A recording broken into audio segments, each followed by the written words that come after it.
How to choose and buy a car. When you set out to buy a car, the first thing you want to do is research. Determine what kind of car you want, starting from whether you want a car, a minivan, or an SUV. Do you want a hybrid or electric car? A hybrid car has an electric motor as well as a gas motor, which definitely makes them more fuel efficient than a regular gas car. An electric car runs off a fuel cell. There are many new buses that run off fuel cells. In choosing a car, you want to think about reliability, prestige, cargo space, and perhaps color. It really depends on what is important to you and what you need. When you go to the dealership, keep in mind the kind of car you want. A dealer might try to steer you towards a more expensive version of the car, or even a different car altogether if you are not specific about what you want. Dealers do not always have your best interests in mind, but they do want you to be happy, so if you stay firm, you will get what you want. You may want to consider whether you want to lease or buy a car, a decision which really depends on how often you buy a new car. A used car may also be the best choice for you, especially considering how quickly cars depreciate. A car that has been leased for 6 months can be worth considerably less than the same model year car that has been sitting on the lot.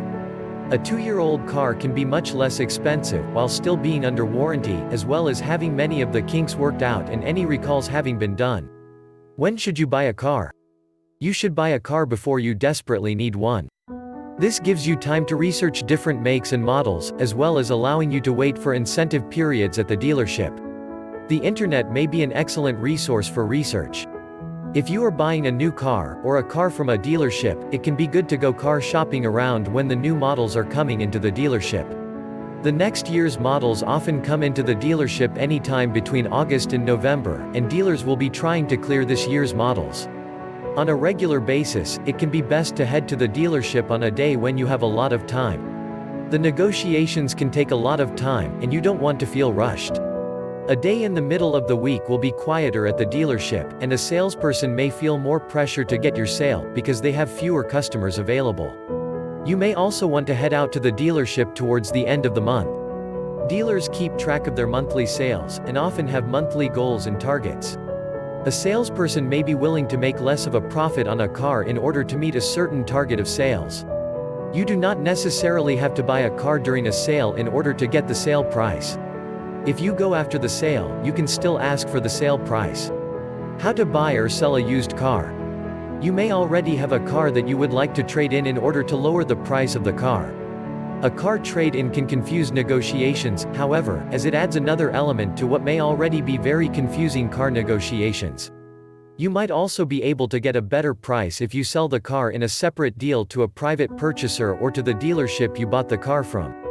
A good way to make sure you will get full value from your trade-in or sale is to present a very clean car to the potential purchaser.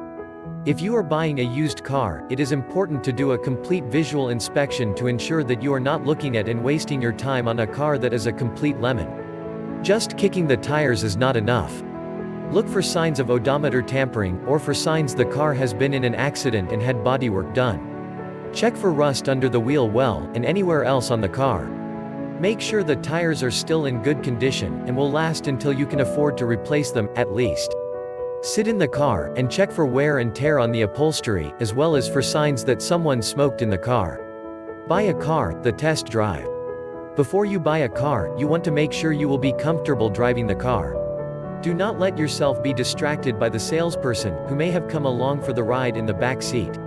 Make sure the car will actually be comfortable year-round. Check the air conditioning and the heating systems. Don't assume that something that is right now a minor problem won't become a huge annoyance once you are driving this car on a daily basis.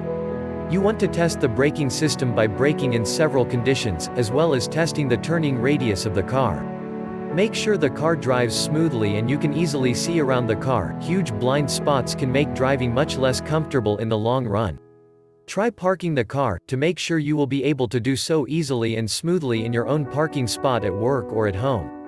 You might not test drive the car in traffic, but try to see how the car would be in traffic. Does it start and stop easily? Can you make both left and right turns tightly? Being sure that the car will be comfortable for you all year round is an important consideration in a car.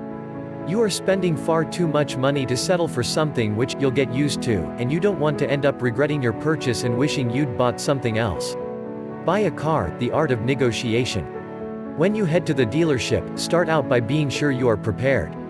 Have your research printed out and available for reference. Be sure you are dressed appropriately, and how you are dressed does not belie what you are going to be telling the salesperson. If you are going with your spouse, be sure you've decided in advance what you are willing to pay. When you meet with the salesperson, do not give too much information. If the salesperson asks what you are going to be doing with your old car, or if you will want financing, simply and politely delay the discussion by saying you haven't decided yet. Stay focused on the car you want and do not tell the salesperson the maximum you are willing to pay. You might say the low end of what you are willing to pay, and if the salesperson asks what your max is, simply repeat the amount you've already stated. Also, avoid getting overly excited about a car. Don't show that you have to have this particular car, or that you've wanted one your whole life. Treat buying the car the same as if you were choosing an insurance provider, calmly looking at the pros and cons and negotiating each individual fee. While negotiating, do not sign anything or give any personal information, besides your name.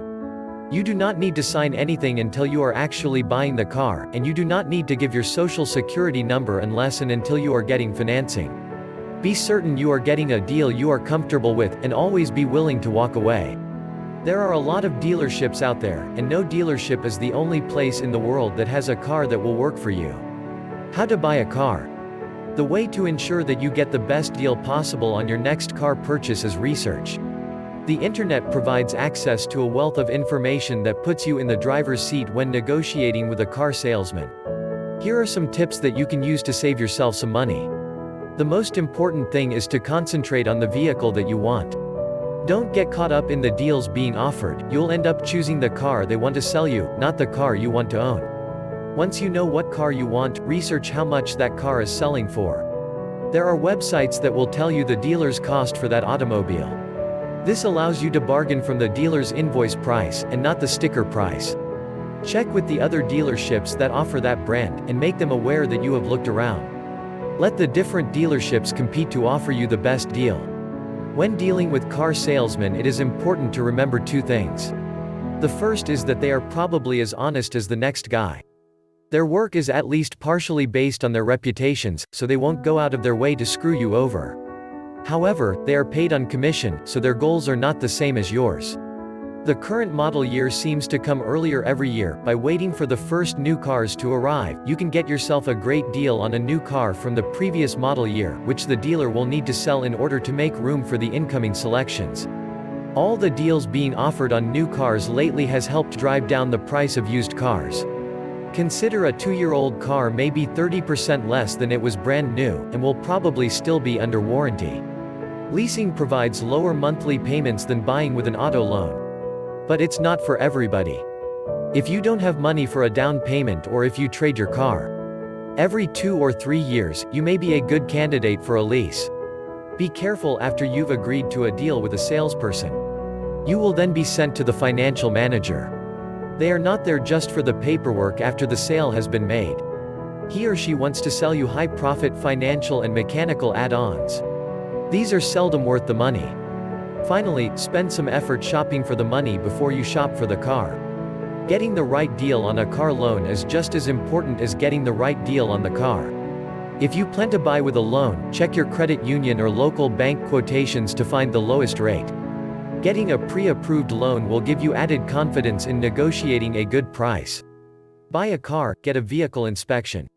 Once you've looked over your used vehicle, inspected it yourself, test-driven it, and negotiated a price, you may think you are done, and the only thing you have left to do is sign next to the little post-it sticky and drive away with your practical new-to-you car. Before you drive away, or sign anything, make sure that your car purchase is conditional on the car passing a vehicle inspection by an independent mechanic. If you can't take the vehicle to the mechanic, automobile associations often have mechanics who will travel to the car and inspect it at the dealership or the private seller's home. This inspection can cost between $75 to $100, so this should be one of your last steps in purchasing a car. You don't want to spend $100 on every car you look at. An independent mechanic can make certain that the car is actually in good shape.